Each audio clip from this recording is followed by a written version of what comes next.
Hi, ಎಲ್ರಿಗೂ ನಮಸ್ಕಾರ. ಇವತ್ತು ನಾನೊಂದು ಹೊಸ ರುಚಿ ತೋರಿಸ್ತೀನಿ ನಿಮಗೆಲ್ರಿಗೂ. ಮೊಟ್ಟೆ ಮತ್ತು ಫ್ರಾನ್ಸ್ ಅಂದರೆ ಒಣ ಸೀಗಡಿ ಅಂತೀವಿ ನಾವು. ಆ ಎರಡನ್ನೂ ಬಳಸ್ಕೊಂಡು ಒಂದು ಬುರ್ಜಿ ಮಾಡೋಣ, ಓಕೆನಾ?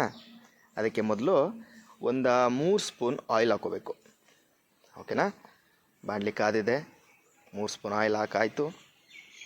ಅದಾದಮೇಲೆ ಅದಕ್ಕೆ ಸ್ವಲ್ಪ ಸಾಸಿವೆ, ಜೀರಿಗೆ, ಹಾಗೆ ಒಣಮೆಣ್ಸಿನ್ಕಾಯಿ, ಕಟ್ ಮಾಡಿರೋಂಥ ಒಣಮೆಣ್ಸಿನ್ಕಾಯಿ. ನೀವು ಹಸಿಮೆಣ್ಸಿನ್ಕಾಯಿ ಇದ್ರೂ ಹಾಕ್ಬೋದು, ನನ್ನ ಹತ್ರ ಒಣಮೆಣ್ಸಿನ್ಕಾಯಿ ಇತ್ತು, ಸೊ ನಾನು ಹಾಕ್ತಾಯಿದ್ದೀನಿ.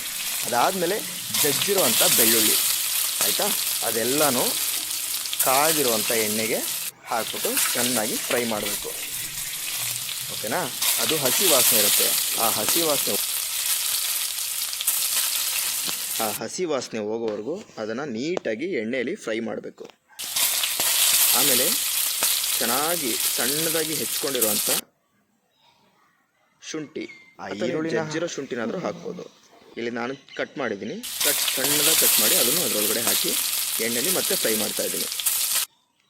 ನೀಟಾಗಿ ಫ್ರೈ ಆಗ್ತಾಯಿದೆ. ಇವಾಗ ಸಣ್ಣದಾಗಿ ಹೆಚ್ಕೊಂಡಿರುವಂಥ ಈರುಳ್ಳಿ ಹಾಕಿದ್ದೀನಿ. ಈರುಳ್ಳಿನ ನೀಟಾಗಿ ಹೈ ಫ್ಲೇಮಲ್ಲಿ ಇಟ್ಕೊಂಡು ಚೆನ್ನಾಗಿ ಬಾಡಿಸ್ಬೇಕು. ಈಗ ಅದಕ್ಕೆ ಸ್ವಲ್ಪ ಕರಿಬೇವಿನ ಸೊಪ್ಪನ್ನ ಹಾಕ್ತಾಯಿದ್ದೀನಿ.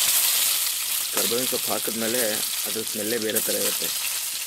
ಇದೆಲ್ಲ ಬಾಡಿಸಾದ್ಮೇಲೆ ಸ್ವಲ್ಪ ಟೊಮೊಟೊ ಜಾಸ್ತಿ ಬೇಡ, ಸ್ವಲ್ಪ ಟೊಮೊಟೊನ ಅದಕ್ಕೆ ಹಾಕಿ ಮತ್ತು ಅದನ್ನು ಎಣ್ಣೆಯಲ್ಲಿ ಹಾಗೆ ಫ್ರೈ ಮಾಡ್ತಾಯಿದ್ದೀನಿ. ಆಮೇಲೆ ರುಚಿಗೆ ತಕ್ಕಷ್ಟು ಒಂದು ಸ್ವಲ್ಪ ಉಪ್ಪು ಹಾಕ್ತಾಯಿದ್ದೀನಿ. ಟೊಮೊಟೊ ಆದಮೇಲೆ ಯಾಕೆ ಉಪ್ಪು ಹಾಕಬೇಕು ಅಂತ ಅಂದರೆ, ಟೊಮೆಟೊ ಉಪ್ಪು ಹಾಕಿದ್ಮೇಲೆ ಮೆತ್ತಗಾಗುತ್ತೆ, ಸ್ವಲ್ಪ ಬೇಗ ಬೇಯುತ್ತೆ. ಹಾಗಾಗಿ ಟೊಮೊಟೊ ಹಾಕಿದ್ಮೇಲೆ ಸ್ವಲ್ಪ ಉಪ್ಪು ಹಾಕಿದ್ದೀನಿ. ನೀಟಾಗಿ ಹೈ ಫ್ಲೇಮಲ್ಲಿ ಇಟ್ಕೊಂಡು ಕೈ ಆಡಿಸ್ತಾ ಇದ್ದೀನಿ.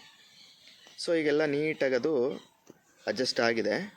ಈಗ ಅಡ್ಜಸ್ಟ್ ಆದಮೇಲೆ ಅದಕ್ಕೆ ನಾನು ನೆನೆಸಿಟ್ಕೊಂಡಿರುವಂಥ ಸೀಗಡಿ ಒಂದು 10 ನಿಮಿಷ ನೆನೆಸಿಟ್ಟಿದ್ದೆ.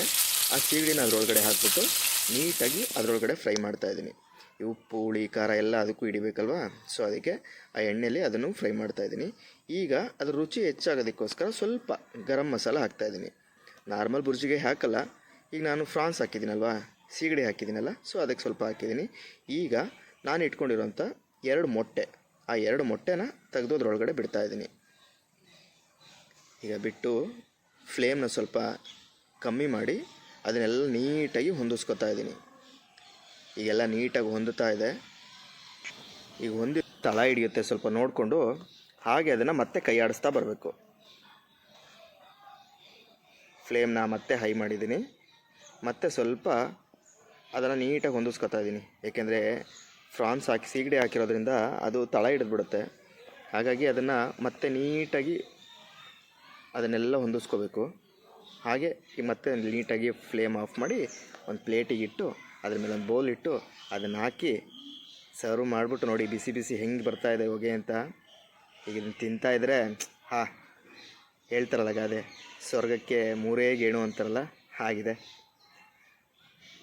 ನಾನು ಮಾಡಿರೋ ಅಡುಗೆ ನಿಮ್ಗೆ ಇಷ್ಟ ಆಗಿದರೆ ನನ್ನ ಅಕೌಂಟ್ನ ಲೈಕ್ ಮಾಡಿ, ಶೇರ್ ಮಾಡಿ, ಹಾಗೆ ಸಬ್ಸ್ಕ್ರೈಬ್ ಮಾಡ್ಕೊಳ್ಳಿ. Thank you so much.